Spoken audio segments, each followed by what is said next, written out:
Okay, welcome everybody. I'm Laura Davis. I'm from the Northeast Organic Farming Association in Massachusetts, and we're really happy to be here for this beginning of a four-series course developed and presented by the Western Mass Food Processing Center.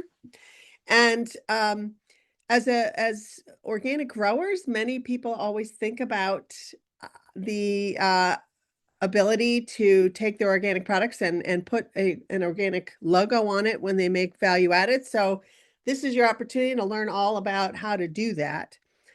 This is the first of four courses, and this program has been funded by the Transition to Organic Partnership Program, which is a USDA program that we've been working on for the last 3 years. The program has matched organic farmers with farmers that wanted to transition to organic. And in this case, we've matched organic processing value-added producers with people that may need help to bring a value-added product to market that has the organic logo on it. So we're glad that you're here. We're going to take questions in the chat, and then once Kate is finished, we'll answer those questions. And unless it's pertinent to the conversation that we're having at that moment, we will wait until the end. And so I would like to welcome Kate and Liz from the Western Mass Food Processing Center. And Kate, I'll hand it over to you. Awesome. Thank you so much, Laura. And thanks for bringing us together, and to NOFA and TOPS for helping us bring this training to you all. Let me go ahead and share my screen before I do my intro.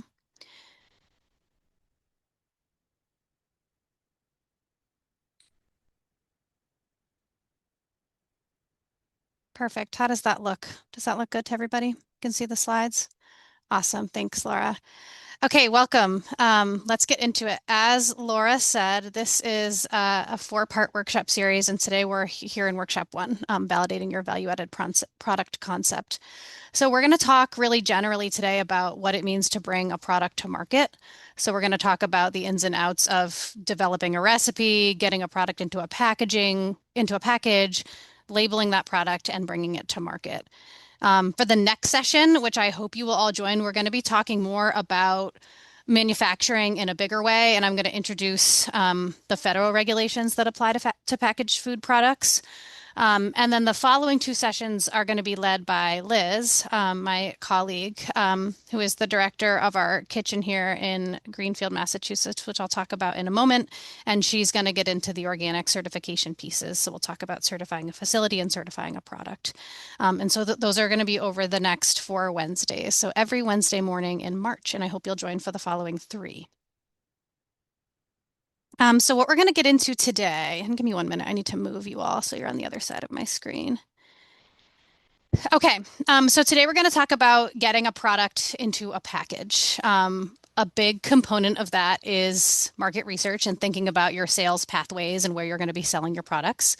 So we'll talk about conducting basic market research, sort of confirming that there is a market for your product, that there's consumer demand for the products that you all have in mind. We'll talk about doing a competitive analysis, articulating your value proposition, really thinking about how this product is going to be competing with either local, regional, or national options of the same product. And then we'll talk about what it takes to get a product into a package. So we'll talk about formulating a recipe, what we call commercializing that recipe, selecting a package, developing a label. We are going to get more into labeling law in session 2. I just want to name that now. We'll talk about shelf life options for different types of food product categories, and then I'm going to introduce some of the more heavily regulated product categories. We're not going to get into that until session 2, but I just want to get people thinking about kind of the categories that we consider to be higher risk and that involve more federal regulation and more work, honestly. Okay, so Liz and I are here from the Western Mass Food Processing Center. So I'm our Farm and Food Products Program Director. I do a lot of work one-on-one with both farms and other food producers as they're bringing products to market, and I onboard them to our commercial kitchen here. Liz is the Director of Operations for our kitchen. And what we are is a food business incubator and small batch co-packer. And so we work with startup businesses as they're launching brand new recipes and going from making a couple of gallons on a stovetop to making 100 gallons of a product. So we help them figure out that scaling. And then usually they stick with us for a few years and we offer what's called co-packing or co-manufacturing for them. So they're contracting with us to make their products as they scale. And we specialize in sauces, condiments, and beverages, though we do a few things outside of those categories. But what we're very good at is putting hot liquid into bottles and jars, as I like to say. And we work with businesses all over New England and New York. And the past couple of years, we've had businesses from across the country as well, just looking for a small manufacturing partner. We're a nonprofit organization, so we do a lot of additional counseling as people are scaling a product idea, mostly around food safety, regulatory compliance, and just generally figuring out how to, get something to market legally and safely. And then lastly, our food processing center is a program of a wider nonprofit called the Franklin County Community Development Corporation. I spelled that wrong here, which is wild. It's a mouthful and really hard to say, and I'm impressed, Laura, that you even got the Western Mass Food Processing Center out, so thank you. Okay, so again, you're going to be hearing from me for the first two sessions, and then Liz, our director of operations, will lead the second two. So I wanted to start by just talking about what is a value-added product. What does that mean when we're talking about value-added products? So traditional examples, things that you're all familiar with, are things like tomato sauce, pickles, salsas, pesto, kind of all the like standard farm value-added products that come to mind when people think about a value-added product. What's great about these products is they've been done before. The infrastructure for processing them typically exists in your region, and they can be done on a small scale. So that makes your recipe development a little bit easier. They're very familiar to consumers. I think they're a great addition to a CSA or a farm stand or a farm store, right? Someone's coming in for produce and then they can add a pesto or a salsa. The cons are that obviously there's a lot of competition. So other farms in your region are, if they are doing value add, are likely doing products like this. And the examples for new ideas are from businesses that we've worked with over the past many years. And so these are just a little bit more innovative. They're new, they're less familiar to consumers, but these are also value-added products that farms are making. So things like a farm growing elderberry, making an elderberry syrup, a farm that does ginger, doing a ginger syrup. We've worked with a jardinara business. We have another farm that has done dehydrated butternut squash noodles. So again, all, processing of a raw ag commodity and turning it into a packaged product, basically. And we'll get into shelf life and thinking about sort of how value-added products fall into the different shelf life categories later. I think the pros to these are that they're new, they're exciting, they're innovative. There maybe is less competition. Maybe you're doing something new that hasn't been done before. It's not a saturated category. I think the cons are that manufacturing can be difficult, right? If it hasn't been done before, the manufacturing infrastructure might not be there. So it may be something you have to build out on your own or go further afield to find. And then the market development and kind of consumer education piece can be hard. A good example of this is I don't know if folks know what fire cider is. We work with a fire cider business. Usually farms are familiar with fire cider, but it's a sort of a traditional medicine. It is a bunch of different healthful ingredients steeped in apple cider vinegar. And we have a client who's brought this product to market, and she's had to spend a lot of time in stores doing demos, talking to her consumers about what the product is and how to use it. And so that also comes up with things that are new or innovative or like maybe not culturally relevant for the group of people in that community. So this is what we're talking about when we say a value-added food product. And I'm sure folks have many other interesting ideas. The interesting ideas never stop coming. So we're going to be getting into a lot of this over the next hour or so, but I just kind of wanted to introduce what we call the product development life cycle. So sort of the steps that you will need to take to bring a product to market. Sorry, I just moved everybody and I don't like the way it looks now. I said to Laura, I'm using Zoom on my desktop for the first time, and I'm learning as I go. Okay, so any good business enterprise should start with a market opportunity, right? We want to confirm that there's demand for the product, that there's a need, there's a gap, and that your product is going to fill that. That can be local, that can be regional, that can be national. From there, you move into coming up with a product concept. I'm assuming that most of you here today have an idea in mind. Whether it be a family recipe, a surplus crop, something that you make at home that you want to bring to market. So that's kind of the product concept. And from there, moving into actually developing a prototype of that product. And we call that kind of like a benchtop trial of like, can I make this thing? Can I get it into a package? What will the package be? What makes sense for my consumers? From there, scaling it up, and we always use the term commercializing it. So thinking about, is this something that can be commercialized? Can I make big batches of this? Is it replicable?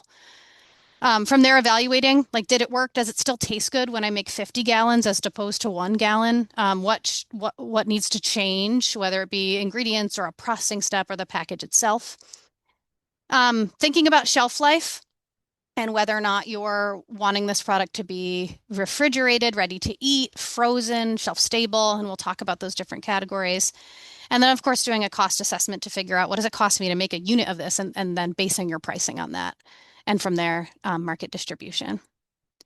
And before I jump into this, I just want to name, we work with lots of farmers who are making value-added products. We also work with lots of folks who are not farmers, but who are bringing what we call consumer packaged goods to market. And in my mind, those are two industries that have a lot of overlap, right? Like the farm, raw ag, commodity industry, but then also the consumer packaged good, high-end premium packaged food products. And so I think an overarching question for farms to be thinking about as they're considering launching a product is, where do you think you're going to sell that product? On the one hand, we have like a product that you're adding to your product line at your farm store, your farm stand, your CSA. On the other hand, we have a product that you want to bring to retail in a bigger way. So you might want to be in local retail outlets, you might want to be in local grocery chains, you might want to be in Whole Foods. The sky's the limit, but I think it's important to be thinking early and often about like what is the pathway going to be for you? Because that second pathway is absolutely more competitive. Um, and yeah, is ultimately more work and more money. But I think there's a lot of opportunity there. And you could start, in that initial pathway of bringing a product to your own existing market, your own community, getting feedback, iterating on that product, and then bringing it to retail, right? That might come in stages. But an important thing to be thinking about as we talk about all of the different kind of product development topics today. So the first and most important question with any new business enterprise is there a market for your product idea? Um, what does consumer spending look like? And that really starts with this first question in my mind, which is, what category does my product or my prospective product idea fall into? Is it a condiment? Is it a bake mix, a preserve, a dairy product, right? There are all these different product categories when we think about the retail marketplace. And you should be thinking about how that category is performing. How is it doing? Is there room for a new product in that category? And again, getting back to my initial question of like, are you trying to bring this product to wider retail, or are you starting in a farm store? So here we're really talking about kind of that wider retail approach. So this doesn't need to be an intensive, time-consuming, or expensive process, but you should be at the very least confirming for yourself that there's room in the category for a new product, that consumer spending is looking good in that product category, and it's expected to continue to grow. And you can do that by reviewing industry reports, looking at market trend summaries. So here's a few examples of things that you can access. Some of these things do cost money, but you can also access them at your local library for free, usually.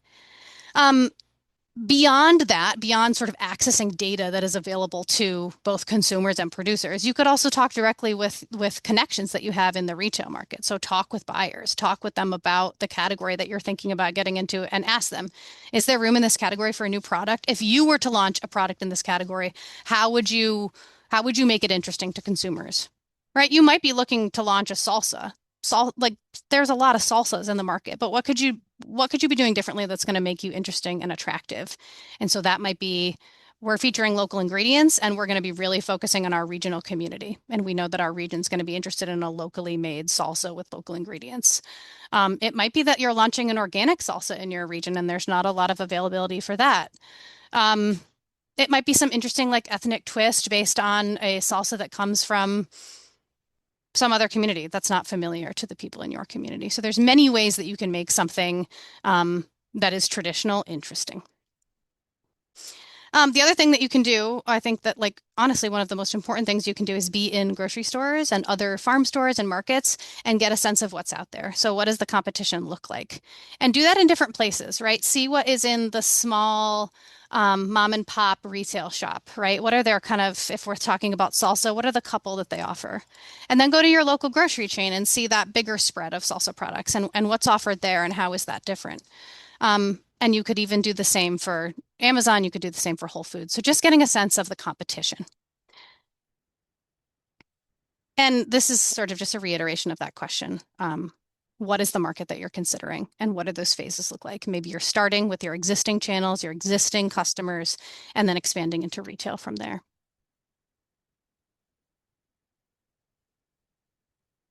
So it's really important to get clear on who your customers are. So for people that are considering launching a product to be sold on your farm, you know your customers, you have data on them, you know them, you see them, you talk to them all the time. What are their needs or pain points and getting clear on those? How do they have a gap or a need in their life that your product is going to be able to fill? So the one that always comes to mind for me is like a quick dinner fix. And in my mind, products that meet that need are things like tomato sauce or pesto. I can get pasta, I can get pesto, I have dinner for my family. Protein-rich breakfast options, right? So like a yogurt or a sausage. And then also people that are just looking for a staple that they buy at the grocery store, but that is locally grown or made. So I think frozen blueberries always come to mind for me for this one. That's something we always have in our freezer, and it's really nice to have a local option. So just ascertaining whether or not that's true for the product that you have in mind. And if it is true, how are you going to be competitive or better? And then for folks who are thinking about getting into retail in a bigger way, again, kind of getting back to that market research component and thinking about, okay, I'm launching a product in this category. Consumer spending is really good in this category. It's expected to grow. Who are the people shopping in that category? Who are they? Are they millennials? Are they Gen Z? Are they young working families? What does that category look like? Where do they shop, right? So this is going to help you be thinking about the stores that you want to target with your product idea. And then what are their preferences? Like when they're picking up a product at the grocery store and turning it around and reading the label, what are they looking for? Is it organic? Is it eco-friendly? Is it low sugar, seed oil free? So all of these things that we talk about as product attributes, things that are making your product interesting and different than the competition. And also things that are hopefully allowing you to charge a premium price point for them. And so this is sort of just an example of what that looks like. So outlining this kind of market or consumer demand process. So consumer need is a growing interest in gut health, immune support, functional foods. The gap is that many of these foods are heavily processed or imported. There aren't good local options for these products. And so the opportunity for a farm is to launch, for example, a fermented vegetable, an elderberry syrup, or a turmeric ginger tonic. So really just getting sort of clear for yourself on identifying the need, identifying how your product meets that need, and then just thinking about the attributes that you will highlight in your product to make it interesting to consumers so that they know it's meeting that need. So the next step is, oh, sorry, considering the competition. And again, sorry, I'm trying to move you all a little bit. Give me a moment. There we go. So I think the key and easiest thing you can do to get a sense of the competition, and I already said this, is to get into the stores and see what's already on shelf. And as you're doing that, I usually encourage people to like write things down, make a spreadsheet. Again, you need to be clear first on where you want to be, but from there, getting into those stores and looking at the following things. So, how are those other products packaging their food product? There might be a standard industry standard for the packaging, right? We think about like a hot sauce. Those are typically in the same style of package. So there might not be anything interesting or innovative happening there, but that's not necessarily true for other product categories. So how are they packaging? What product attributes are they highlighting? This is just kind of another list of things that people tend to highlight on the front of their labels. The ingredients being quality, locally grown, organic, small batch made, fair trade. There are so much we could talk about here. How are they pricing? So considering how your price point might fit into this mix of competitive products or what we call the competitive set. And then where do you find those products in the store?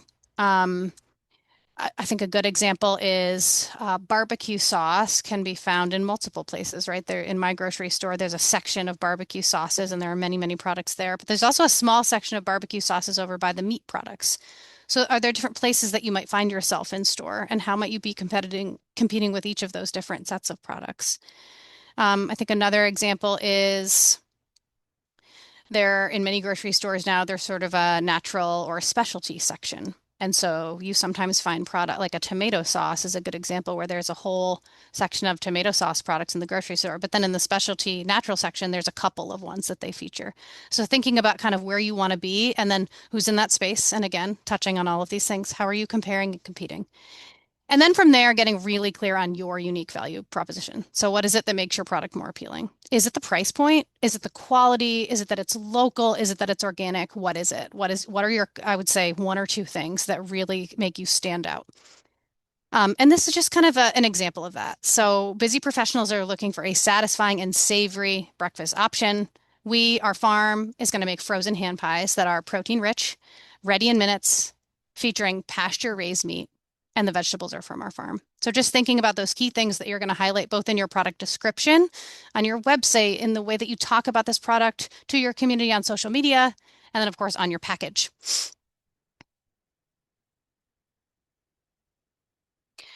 So I talked a little bit about the fact that we're, in my mind, kind of talking about two different industries that have some overlap. But I want people to be, if you're considering launching a food product, you should be thinking about the packaged food world or what we call the consumer packaged good industry and just getting to know that industry a little bit better.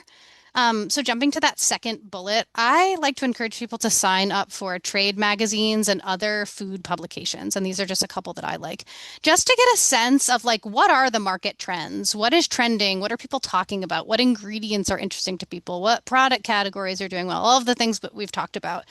I think that sometimes this information feels too big and irrelevant, but those big national market trends do trickle down and have some impact on what we're doing at the local level. Get curious about what you're seeing on grocery store shelves. As you're analyzing your competition and getting into stores and seeing what else is on shelves, start following them on social media. See the places in the community where they're bringing their products. What events are they going to? What retailers are they in? How do they talk about their products? And learn from them, honestly. And then always, always be networking within the industry. Again, you're all farmers, you're really connected to the food system space, but are there other places that you can be as you're exploring this new enterprise? So thinking about business associations, specialty food associations, and other places that people are gathering to talk about food. And I will name across the country, there are organizations under the Naturally Network. So in New England, we have Naturally New England, which is our New England Specialty Food Association. And they do a lot of work in the way of bringing together producers of packaged food products and buyers and mentors. So check out the Naturally Network to see. There's a great one in New York. We have a great one in New England, and I'm sure there are others across the country. And then just revisiting quickly that first bullet that I skipped over. You all have, I presume, an existing customer base, right? So you have data already at your fingertips. So what do you know about your existing customers? What can you ask of them or learn from them via social media? Can you be talking with them about this product idea now to start gleaning feedback now about what they might pay for the product, what type of products they might want to see, how you might iterate on it to make it interesting to them? You can also like look to your Google Analytics to see like how are customers finding us and what are they interested in, what are they clicking on our website if you have that level of data. And then you have sales data, of course.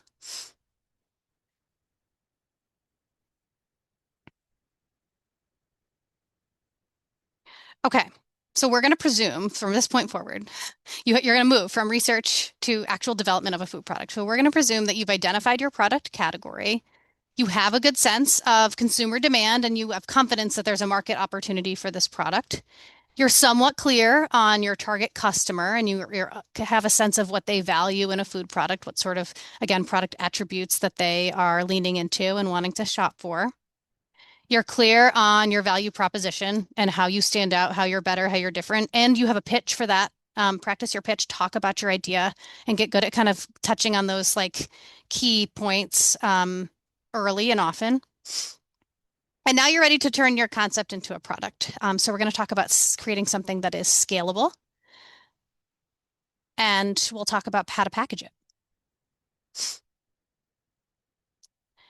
So I always like to lead with great branding sparks interest, but great products build repeat buyers. We work with lots of consumer packaged good people who are really into branding and develop beautiful packaging and beautiful brands and skimp on the recipe development side of things. So the recipe development is really, really important, right? You want to build lasting customer relationships.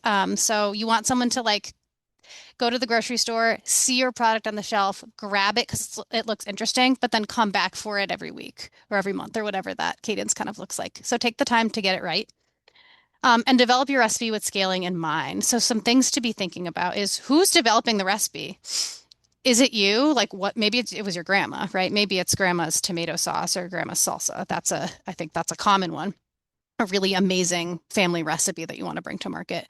However, you might have a recipe idea that is a stellar idea, but you are not the cook. You are not the culinary person. So are there people that you can recruit to help you to get that right, to help you to work on the flavor profiles and thinking about scaling that?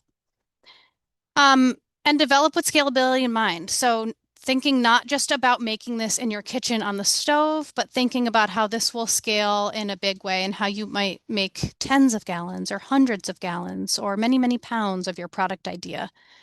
So a big part of that is just thinking about the labor involved in making it.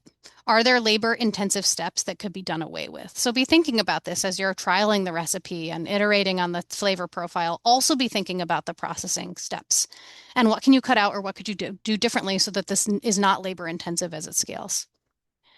Also important to be thinking about processing steps that would require commercial equipment, like processing of a veggie, right? Cutting something up, chopping it up, pureeing it.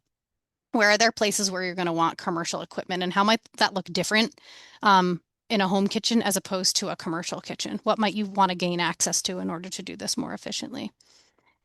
And this is both true, I would say, for like processing steps that involve processing ingredients and also packaging steps, right? So getting product into a jar, into a bottle, into a pouch, into some other alternative packaging form. And we'll talk about that in a minute. We're going to talk about this more too, but also just determining reliable sources for non-farm ingredients. So thinking about what other ingredients you will need to that you'll need to purchase that are not that you're not growing. And then again, just be anticipating potential bottlenecks early and thinking about how you might avoid those.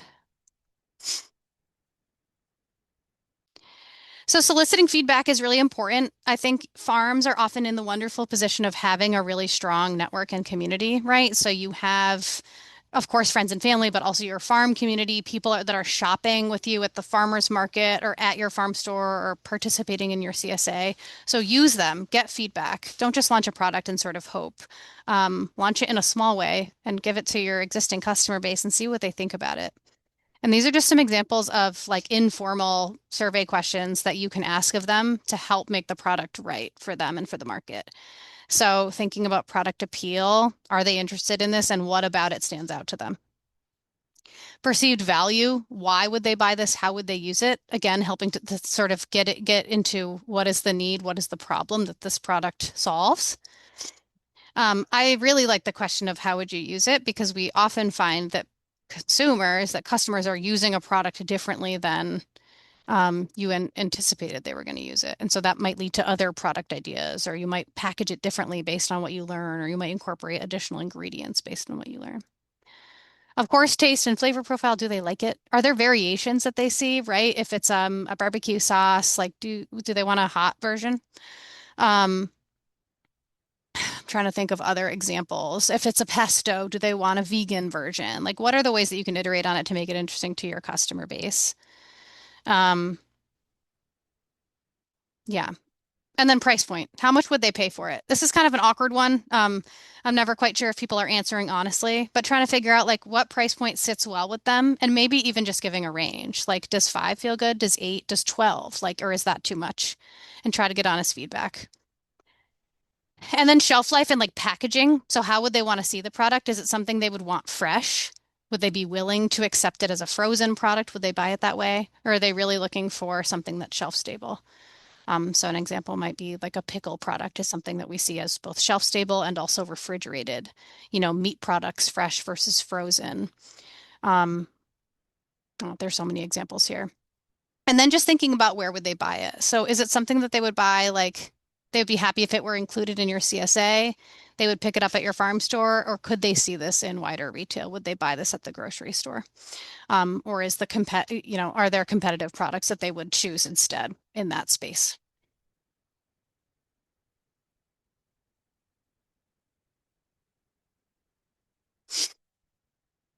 Okay, so let's talk ingredient sourcing.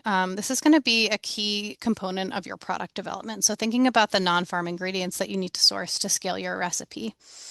You're likely going to have 1 to 3 ingredients for your value-added product that you're growing, right? Like for salsa, you might have tomatoes and peppers and cilantro, but there are going to be other things that you need. The pesto example is always easy here. For a pesto, you might have your basil, but you're also going to need olive oil, Parmesan, pine nuts, lemon juice. And so where are you going to get those? You're going to need bulk ingredient sources for all of those ingredients. So we usually see people shopping to start just at the grocery store, like picking things up, trialing, seeing how it goes, seeing what they like, what form they want those ingredients in. From there, people often go to Restaurant Depot and they're kind of going in and picking up ingredients themselves, or maybe like a Costco or another sort of wholesale provider. Um, Webstaurant is another good example. But from there, you're going to want to look into actual bulk ingredient sources. So distribution companies that sell ingredients wholesale. And so that, includes both local and small distributors, and also the large scale distributors and Cisco's of the world. So again, thinking about scalability, you're going to be starting in one place. And then as you grow, just thinking about how much you're going to produce and what volume you're going to need in regards to all of your additional ingredients. Um, There's one other thing I wanted to say here. Oh, I think it's really important to have backups too, right? Like you don't necessarily just want to rely on one source for your tomato paste or your vinegar. What if that supplier is out and it's your harvest season and you have your key ingredient now? You want to have a couple of backups. So do that vetting early. Just have a sense, establish a relationship, feel confident that you can get those additional ingredients when you need them.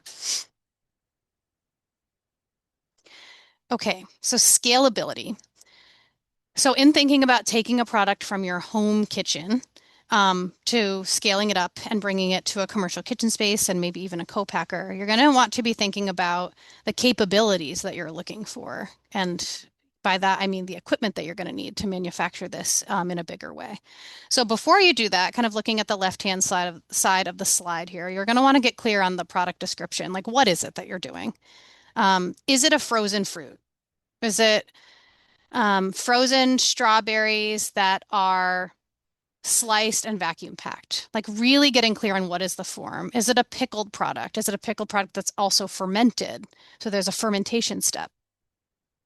Is it a sauce? Is it a syrup? Those generally tend to be a little bit easier in terms of pressing and filling. Is it a baking mix? And what does that look like? What are the components of that?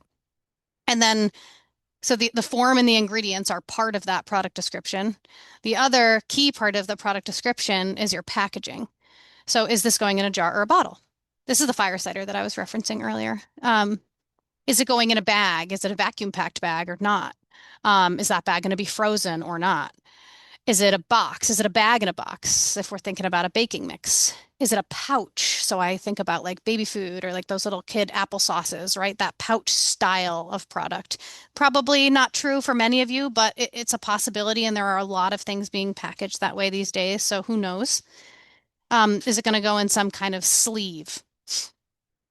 So then from there, thinking about the process of like, how is this thing going to be made and preserved? What is the process for actually manufacturing it? So taking those kind of base components of ingredients and packaging and then thinking about bringing them together. So are you making a dry mix and packing that? Are you blending dry ingredients together and getting those into a bag? Are you dehydrating, are you drying something? If you're making a pickle product, is there a hand packing component where you're hand packing cucumbers into a jar and pouring the brine over?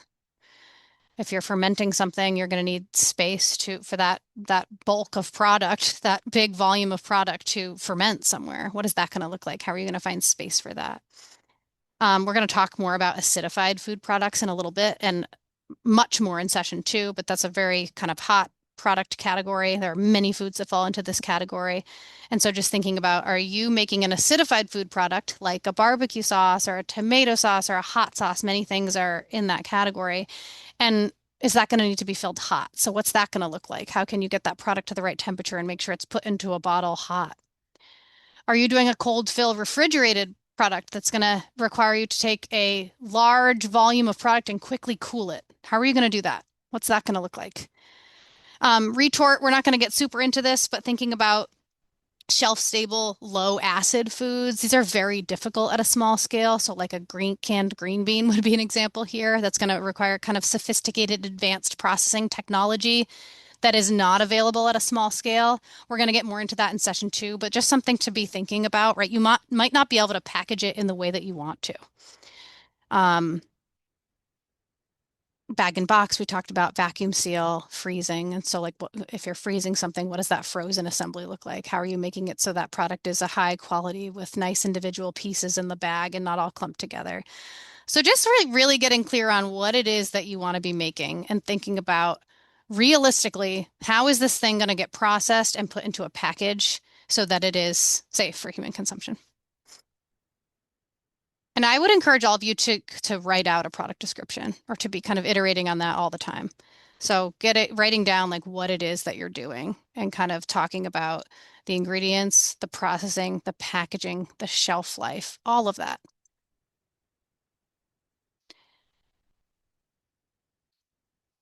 Okay, so to get more kind of into the packaging side of things, and this is a transition slide, we'll talk about these four things over the next few slides: usability and customer experience, shelf life, and also like the distribution associated with that shelf life. Like how does shelf life impact your ability to distribute in a way that's manageable? What are you going to highlight on your label, and then store placement? And I was talking about pouches. This is an example of a pouch filled product, which can be tricky to find on a small scale. So this is just a list of different packaging types that um, you might be using to package your product, right? So many things go into glass jars or bottles. I feel like that's especially true for farm value-added products. You might be looking at like a plastic deli style container or a tub. So this is like the way we pack pestos here or hummuses. You might be looking at a pouch. If you're doing meat products, you might be doing a plastic wrapped tray or something of that nature. You might be vacuum sealing, which we see a lot with frozen farm grown products. Cardboard boxes or a bag in a box. And then another thing to be thinking about, especially as farm products that are probably also, talking about local and sustainable and organic on the label, does the packaging reflect that? Is it compostable, biodegradable, recyclable, all of those things? So really getting into like the shopping for packaging. And I'll include a list in a couple of slides of packaging suppliers that you could look into. So again, just kind of a secondary part of that product description and getting clear on what it is you're wanting to do. And packaging is a really important component of that.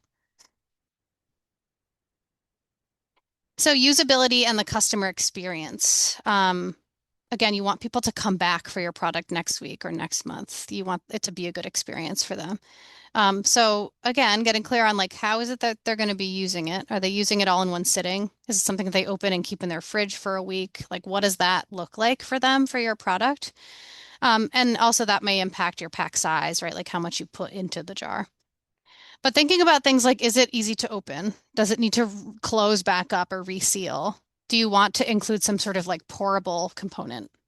Um, how will they store it? What are the instructions around that? Does it need to go in the fridge or not? Um, and then thinking about like, does it fit in the place that you anticipate it going? Does it fit in the fridge? Does it fit in their pantry, their freezer, their lunch bag?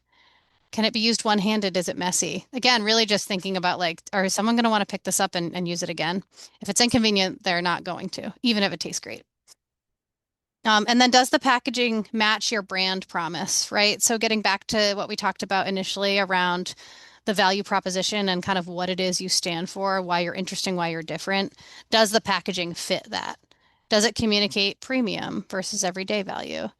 Does it signal fresh, shelf stable, sustainability, kind of all of these things that we're thinking about in talking about farm value-added products.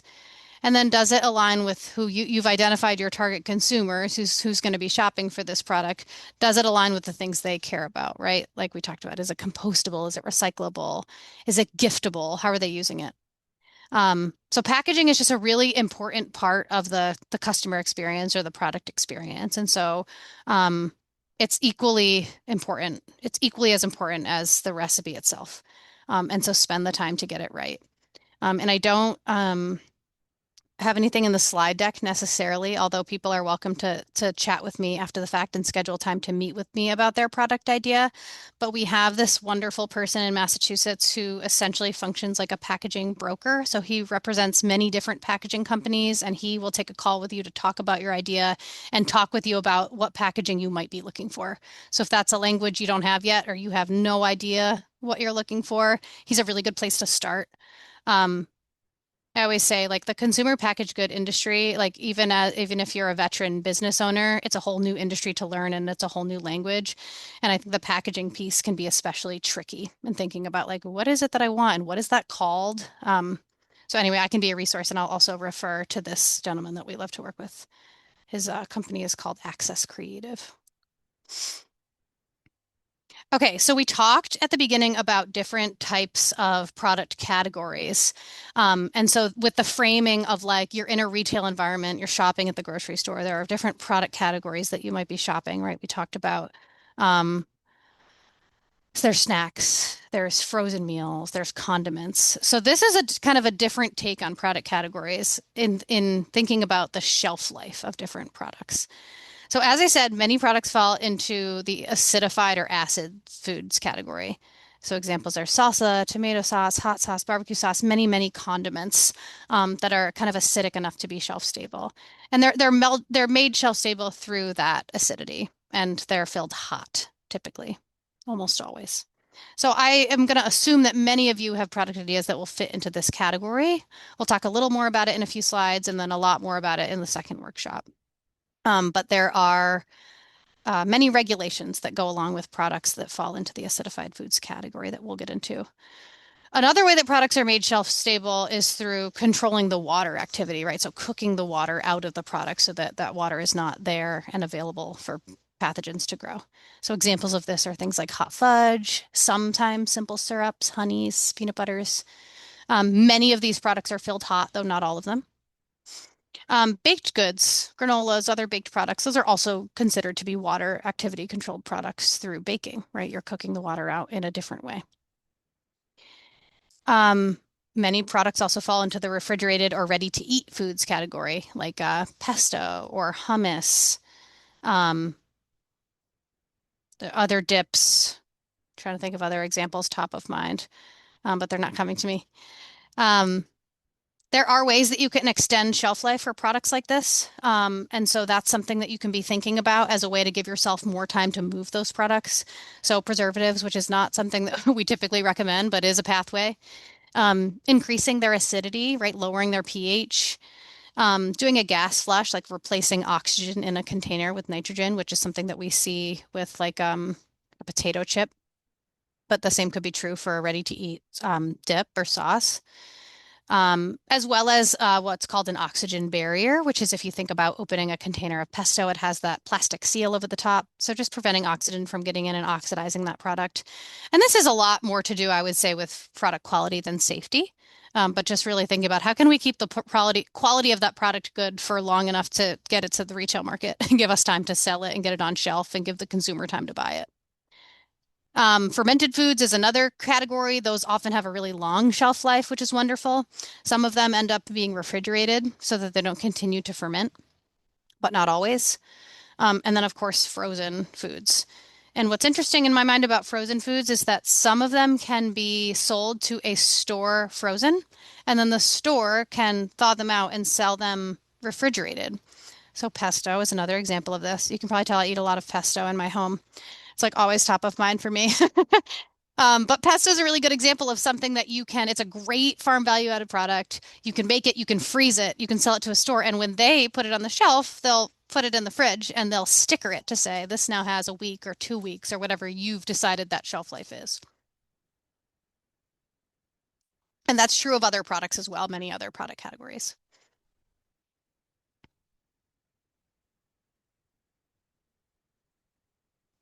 So, depending on your product shelf life, depending on whether or not it's shelf stable, refrigerated, or frozen, that's going to influence a couple of things. So, it's going to influence how you package it, right? There are industry standards for how many things are packaged. And again, there are opportunities for extending the shelf life. It's going to impact how long you have to sell it, which I feel like is the critical thing for anything that is like you're refrigerated or frozen for the most part, right? It's more concerning for those product types. As a small business, you want to give yourself a significant amount of time to sell it. And again, this is like more true for folks that are trying to get into bigger retail. I think you have a lot more control over what's happening in your farm stand, your farm store, your CSA. But as you're thinking about scaling, it's a really important consideration. And maybe you're making your product in a couple of ways. Maybe you have a version of it that is refrigerated and a version that is shelf stable or frozen. Um, Again, this all ties into how you distribute it. So thinking about scaling and working with a distributor to move your products. Do you need, refrigerated distribution capabilities? Do you need frozen distribution? Or if you're distributing it for yourself in the back of your truck, like how are you making sure that you keep that quality consistent? How are you distributing that refrigerated or frozen yourself? And there are absolutely ways to do that. And then the shelf life obviously is going to impact where it sits in the store. Um, and so this is a really interesting one because, right, there are industry standards and consumers are familiar with finding certain things in certain places. But we also see the industry is kind of trending towards more refrigerated and fresh products. And so I find that we're seeing new things in refrigerator spaces in the grocery store. A good example is like bars. There are lots of like refrigerated kind of bars and candies and things now that are like more healthful, I guess. And so they're refrigerated as opposed to shelf stable because that conveys a freshness. And I think it's true. There is a freshness to them that's not true of those shelf stable products. So your shelf life is going to impact that as well. And you want to make sure that if your goal is to get into wider retail, you're not getting lost in the store so that we can have some strategies around getting the right store placement for your product so that it's seen by the customer. And that's a conversation and a negotiation that you'll have with a retailer when it comes to that. So good for you to kind of get clear on what you want that to be prior to having those conversations, or if you'll have multiple options. Okay, as I said, we're going to talk more about labeling regulation in workshop 2, but I did want to just touch on kind of some of the preliminary or like overarching pieces for making a label to go on a packaged food product.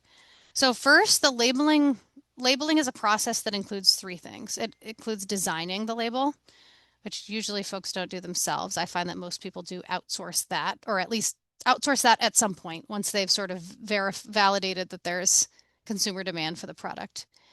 The next thing is printing that label, and that's not usually done by the same person that designs it. And then applying the label. So thinking about how it's actually going to get put on the bottle. Are you going to work with a manufacturing facility that has labeling equipment, whether that be small scale or large scale, to get the label on your jar, or are you hand applying? And how might that impact how it looks and how consistent you're able to be? And then again, always thinking about the product attributes that you're going to highlight. I won't talk more about that.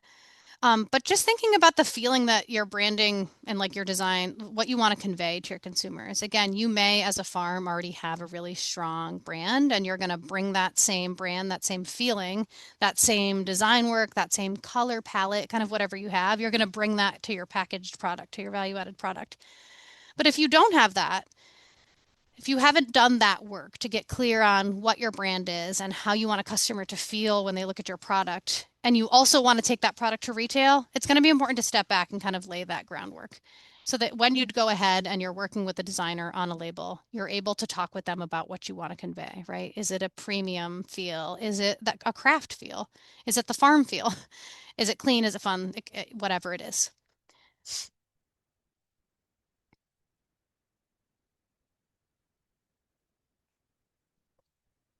And I guess quickly, I'll just say there are the label and the package itself is going to have various sides and spaces in which you're going to be putting information and putting your design work. So right now we're looking at what we call the principal display panel, the front of the label, right? So you're going to really pick like one or two things that you're going to highlight.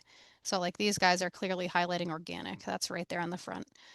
Farm fresh, right? This is like local ingredients harvested from our farm turned into salsa.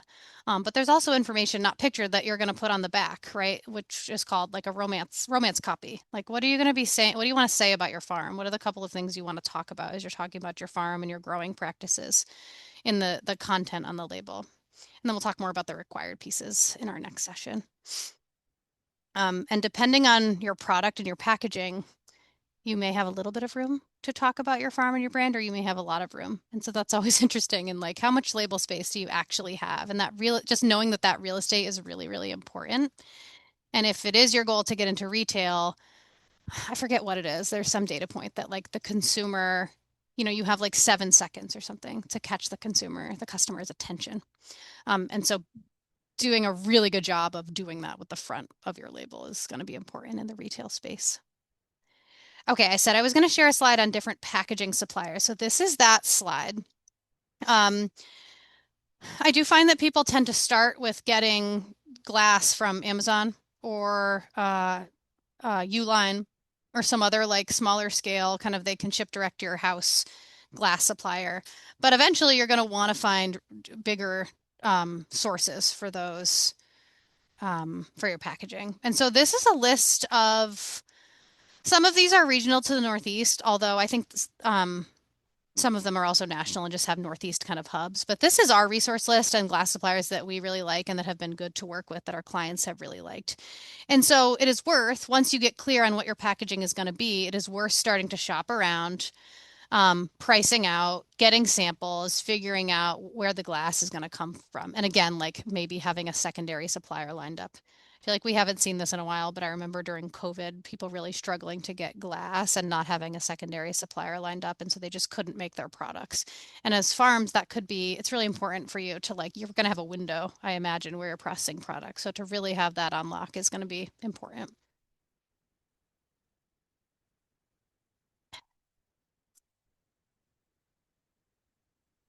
Okay, so other things you should be thinking about as you're shopping for and deciding on your packaging. Again, is there an industry standard for your product type?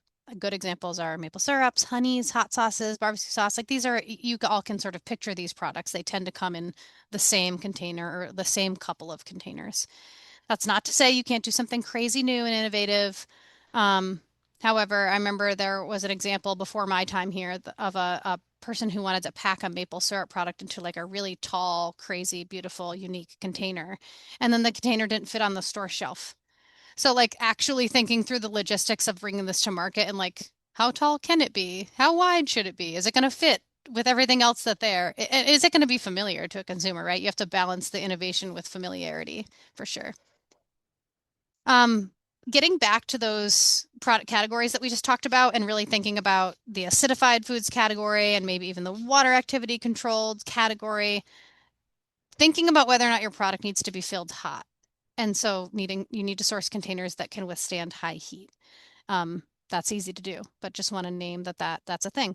And sometimes we see this presenting as an issue for people who want to pack into plastic.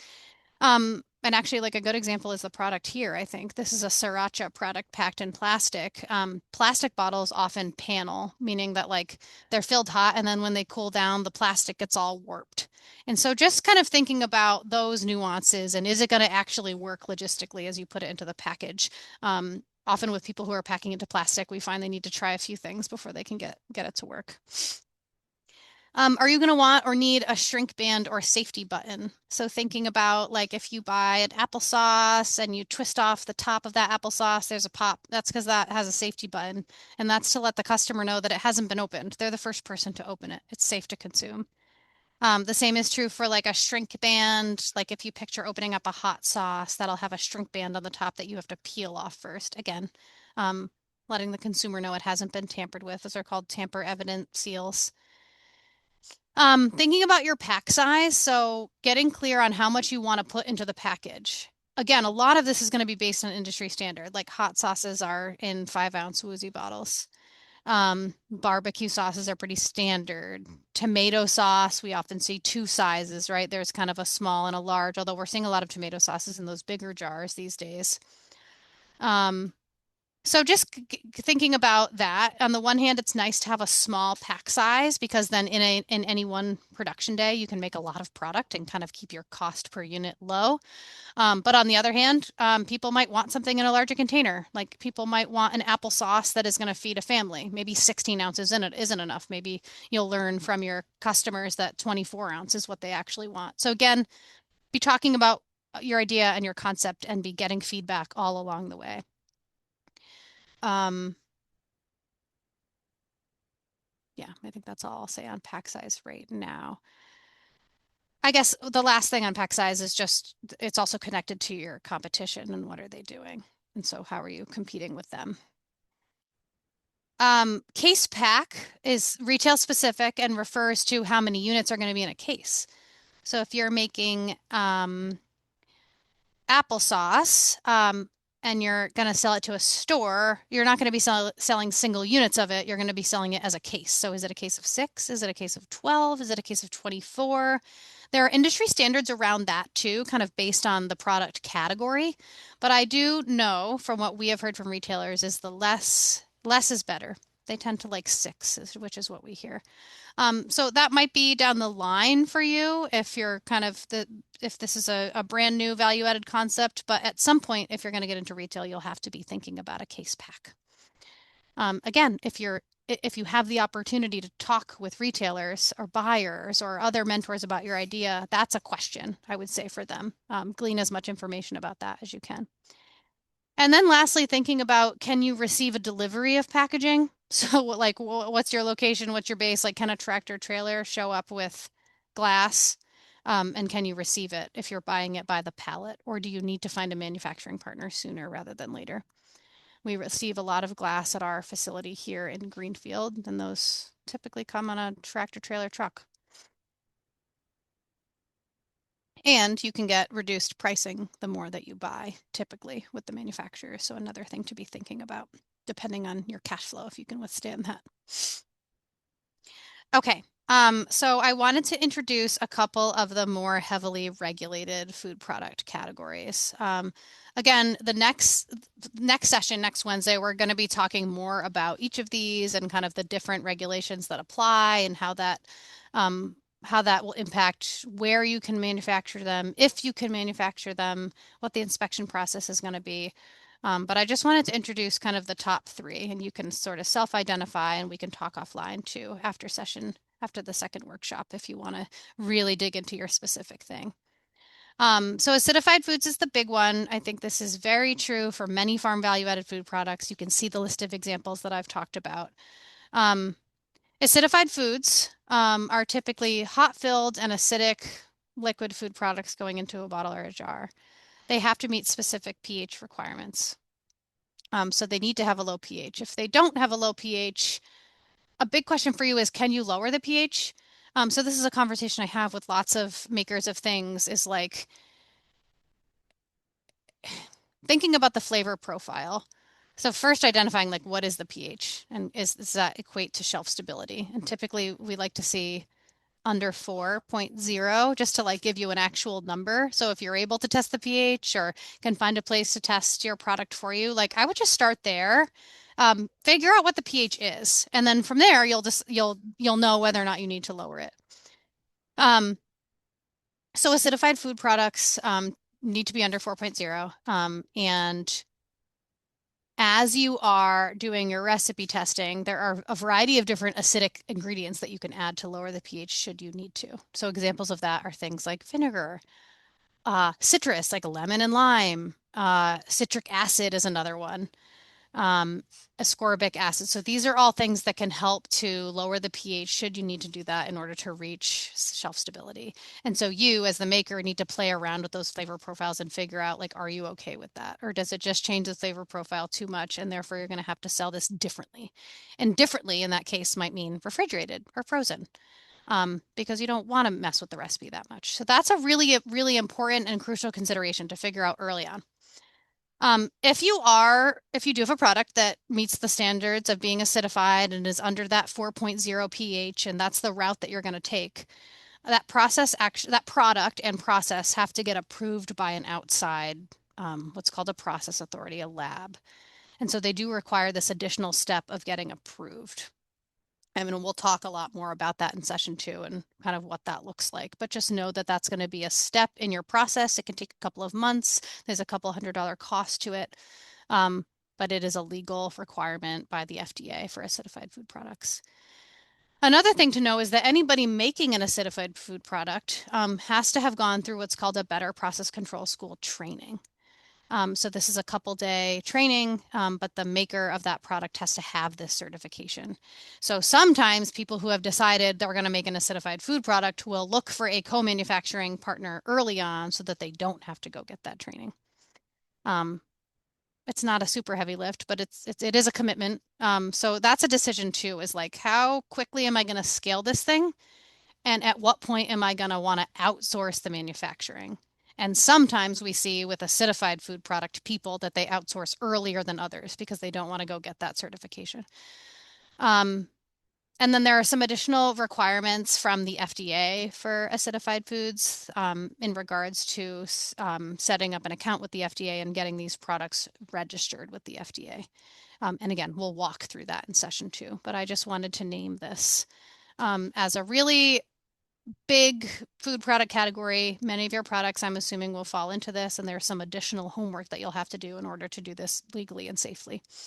And I guess one last thing before I move on is that in thinking about your product pH is going to correspond with a fill temperature. And so to give an example, a product that has a pH of 3.8 will have a required fill temperature of something like 185 degrees Fahrenheit. And that's something you need to test as you're making the product and something that you need to keep a record around. So that's an additional consideration, is that heat component. Can your product withstand that high heat? What does it do to the quality? And so often it doesn't matter. Barbecue sauce, tomato sauce, doesn't matter to have that product at 190, 200 degrees being filled at 185.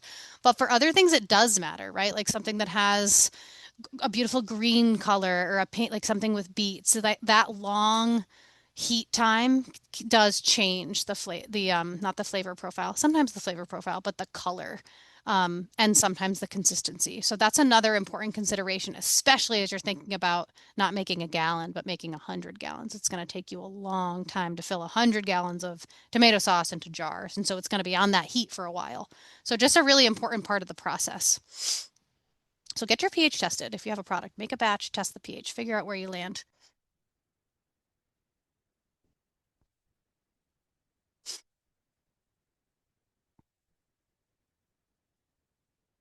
Okay, the next category that I want to touch on is juice products. So juice products are also, I guess I would say maybe not as heavily regulated, but they're more heavily regulated than other product categories. So examples are things like anything that's squeezed. Basically, you're making juice out of berries, you're making juice out of a vegetable, you're making apple cider. These are all juice products. And juice products require you to have training in HACCP principles, and to put together a HACCP plan. And HACCP stands for Hazard Analysis Critical Control Point. I'm really going to get into this in session 2, but it essentially requires you to be thinking really critically about where in this process might a hazard arise and how am I going to address it as the manufacturer to make sure this product is safe for human consumption. So without really getting into the weeds on that, you'll need to get trained in this framework, in this concept, and you'll have to put together a plan for any juice products that you're making. This is another reason why you might take this to a manufacturing partner sooner rather than later. And with that, there's some additional testing and record keeping required. I think that last bullet is true for any of these more heavily regulated categories, as you're going to need to keep really careful records around various parts of the manufacturing process. An example is recording the pH. We made sure we hit that 3.8 pH when we filled this product, recording the temperature at which you're filling the product. So yeah, those are just a couple of examples.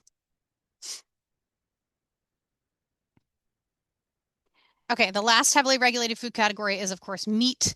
I am curious if there are any meat producers in the room, but meat products are subject to USDA inspection.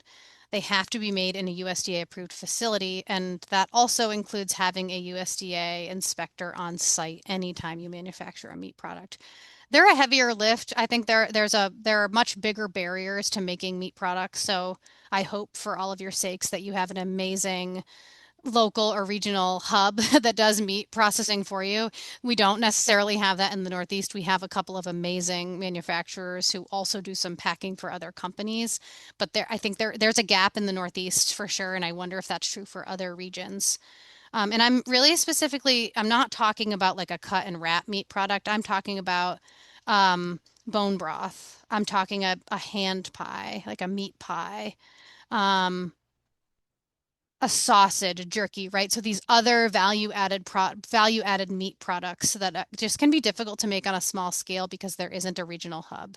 And so is it possible for you, whether it be on farm or in some sort of commercial and local space, to participate in this USDA inspection and to have a place that would meet those needs for the USDA? And so that's a heavier lift that we'll get more into. Also, for meat products, the label needs to be approved prior to selling the product, which is not true for any other product categories, interestingly. Other product categories have to have compliant labels, and we'll talk about that next session, but they do not get approved ahead of time. However, for meat, they do. There are some exemptions for a variety of these products in regards to making a product and selling it direct to consumer at your location, a retail exemption. That's true for meat products, apple cider, and a bunch of other things, and we can get into that next session. But just wanted to name that that's true for farms doing some processing on site and selling direct to consumer.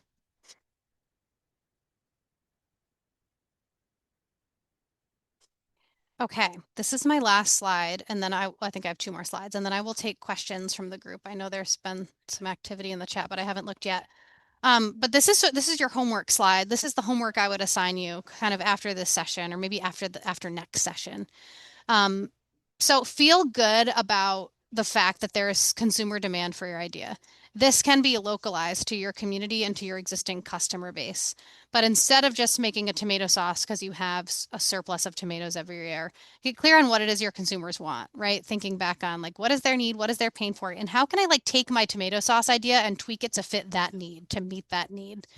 So that's just a really important component of business planning that I just feel like gets skipped over so often. But if it's done right, can really lead to good product sustainability and profitability. Number two, identify the appropriate form of your product, right? And thinking about, is this a liquid? Is it a solid liquid mix? Is it a puree? Is it pieces? What is it that I'm doing? What's the form that it's going to be processed in? And then how are you packaging it? Maybe you're packaging it in a couple of ways. Maybe there's a few different options. Maybe you try a few different things. Confirm the idea is scalable. Again, be thinking about production bottlenecks, be thinking about the steps that are labor intensive, be thinking about what types of equipment you might want to access to make that process more efficient. And we'll talk more about where you can make things in our next session, right? We'll talk about residential kitchens. We'll talk about local commercial kitchens that you can rent, and we'll talk about co-packing. But be thinking about, again, I call it kind of capabilities. What are the capabilities that I'm looking for? Do I need dehydration? Do I need fermentation space? Do I need packing into a bottle? Do I need dry packing into a bag? Again, get clear on your product description. Create packaging and a label that align with your brand. So again, just being clear with yourself about your consumers, who they are, how they shop, and what they care about, and think about how you'll work that into your packaging, especially on the front of the package. First thing that they're going to see. Start to, at some point soon, shop around for sources for your non-farm ingredients. So figure out what those are, and then you can start to develop relationships with suppliers and be thinking about backups. Same is true for packaging. And then identify whether or not your product falls into one of those high risk food categories. And then we'll be talking about, we'll be digging more into that in session 2. And I guess to say, well, I have a slide on session 2. So this is next week. This is So next Wednesday, same time frame, is going to be the second workshop in this series. So we're going to talk about federal food regulations. And we'll kind of talk about that, how that trickles down into the state regulation. And we'll talk about how it gets enforced by the state.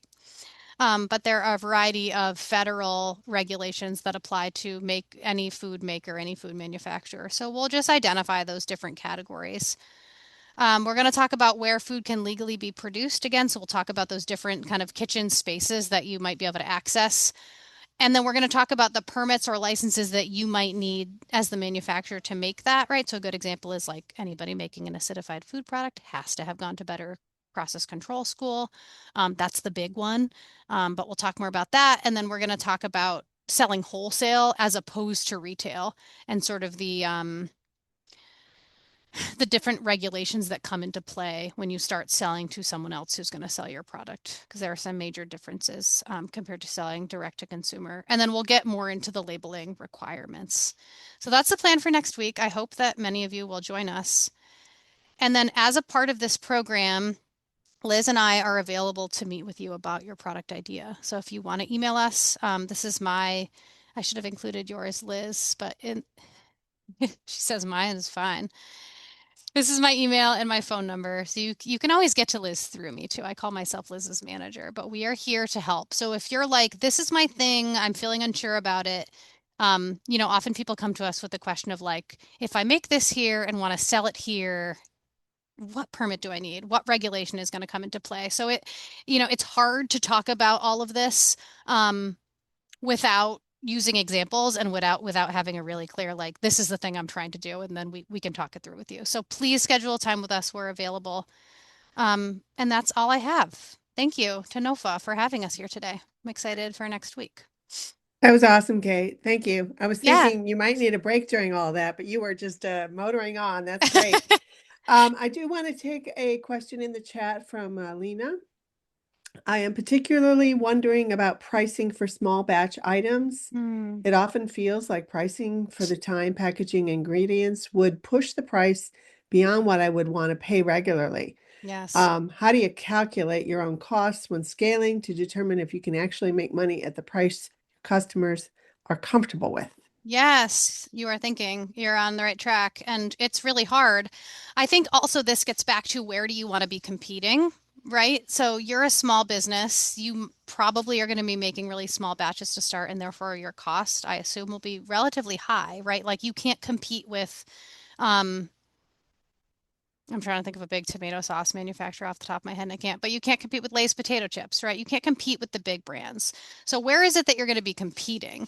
Are you competing with other local farms in farm stores in your area, or are you trying to get into your local grocery chain? So that I think is the first kind of question.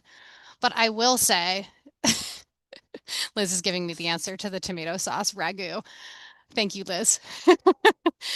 Um, so I think that's the first thing is like figuring out where is it that you're going to be competing because that's going to impact the price point that you can hit, right? Like if you're selling your tomato sauce in a farm store, I don't know, depending on the size, you can probably sell that thing for 12 bucks.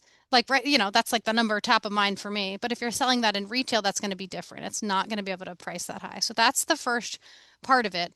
The other piece is you as a local farm with premium, organic, beautiful ingredients being processed in small batches, like you are offering something special. So your product compared to ragu, am I saying that right?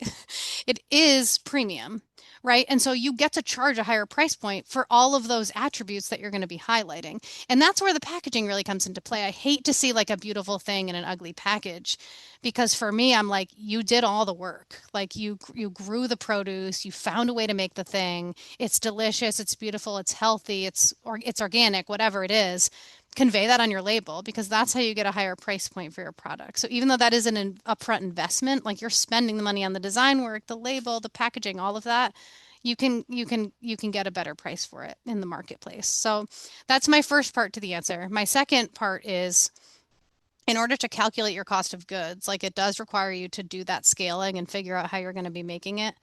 So you might be renting like your local church kitchen and making a product. Maybe you're making pickles in your local church kitchen. So you do need to do the math of like, okay, I go in there, maybe with someone else, and I make I do a 4 hour production. We make 60 units, whatever that is. You do need, and we have a wonderful spreadsheet that I'm happy to share that does a cost of goods analysis for you, but you need to be looking at three things: the ingredients, the packaging, and then the labor for that day. And then based on your yield, what does it cost you to make a unit, right? So if the whole day costs you, I don't know, $800 and you made 60 units, do the math to figure out kind of what it costs you to make one unit. So that's the foundational piece of your pricing. What does it cost? And then marking it up from there. And usually things are marked up double, like to give ballpark, right? If it costs you 5, you're charging 10. That's true for your direct to consumer sales, but will be different when you sell to retail because you'll have to have a wholesale price. So therefore, then you have to do more volume. So that's kind of the foundational part of the pricing. And then also, and I know this is a long-winded answer, but there's a lot here. The other part of your price is like, what can retail withstand? So this is where I'm like, if you have any access to retailers, like you can learn a lot from buyers in stores, like people who work in stores, like how are these products being priced? Like what are and you can go look too, like what is a pickle being priced at? What is tomato sauce being priced at? And you need to kind of be in the mix. You can't have a product that's priced at 15 if everything else is 10 and your product attributes are not like outstanding. And so it's a mix of your pricing is based on your cost to produce a unit. It's also based on what the competition is doing. And then it depends on where you're selling it. So there's a lot of factors. I have a very simple spreadsheet that helps you do a cost of goods analysis.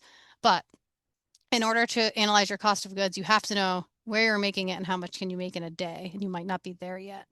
I do feel like people try to do a cost analysis early and then they like can't because they don't actually know where they're going to be making it or how much they can make. So you do have to figure that piece out first. Um, Also, people just price a product based on what they know to be true for the market and then hope that they can keep their cost of goods at a reasonable place. Like if we're being realistic, that is often the case. Um, but I have worked with many people who have found that they're selling their products for less than it costs them to make it, and that's not sustainable. That's really helpful. A couple questions that I was thinking about during the presentation. Is the Hmm. process authority review the same as a schedule process? Yes. It is. Okay. It is. Yep. So yeah, it's sometimes called basically you go to a process authority.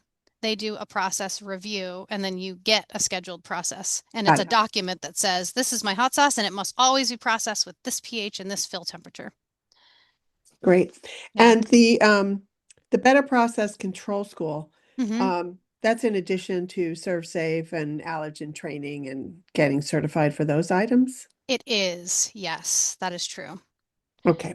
Yeah, and thanks for bringing up ServeSafe because, we think a lot about co-packing and here we're a co-packer, so we all have ServeSafe. So people who manufacture with us don't have to get it because we I have it. see. And however, many of you might be renting a commercial kitchen and then yeah, ServeSafe is another important thing to be thinking about. So you would need both. Yeah. Right, right. I know we're going to get into organic a little bit later in the course, but I just wanted to have people starting to think about if they are planning on putting the organic label on their packaging, Hmm. that they do need to get that particular label approved as well by their certifier before they go Good to point. print. Or before they go to print or before they sell, just like you would have to do that for a meat product with USDA. Great Yeah, I'll point. go over that in the third session about Great. labeling organic versus just non-organic and the different levels of organic labeling. Perfect. Anybody in our audience that has a question, doesn't matter how small or large or silly you might think it is. So please, uh, we've got a few more minutes here. If you have other questions, we'd love to have Kate and Liz answer them. Anybody want to come off and talk about a product they're thinking about too? That would be fine.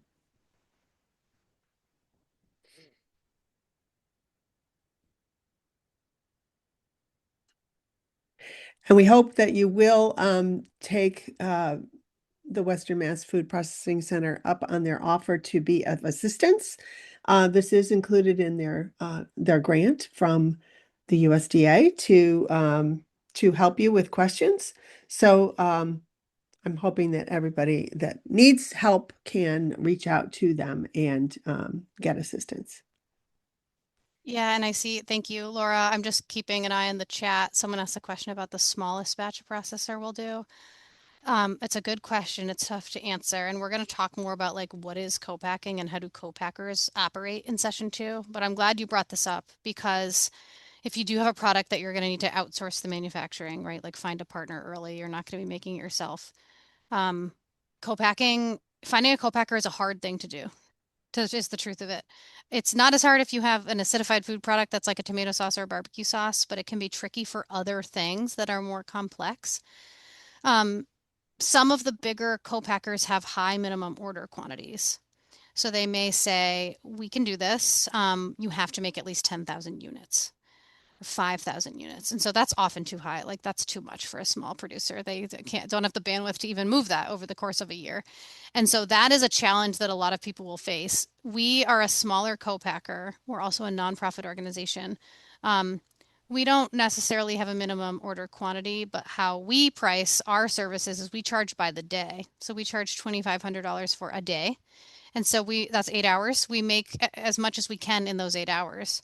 So that works really well for products that are not labor intensive. It doesn't work as well for something that is a lot of hands-on labor intensive work. And that's why we like to have you thinking about like, how could this processing step be done differently? Or can we like not do this? Can we, instead of like scraping out a vanilla bean pod, can we use vanilla bean paste? Let's not DC to habanero pepper, like those types of things. Um, so yeah, the question is difficult and it's going to be based on the equipment that they have, right? So thinking about like obviously sauces are top of mind for me, but like we have 125-gallon kettles here.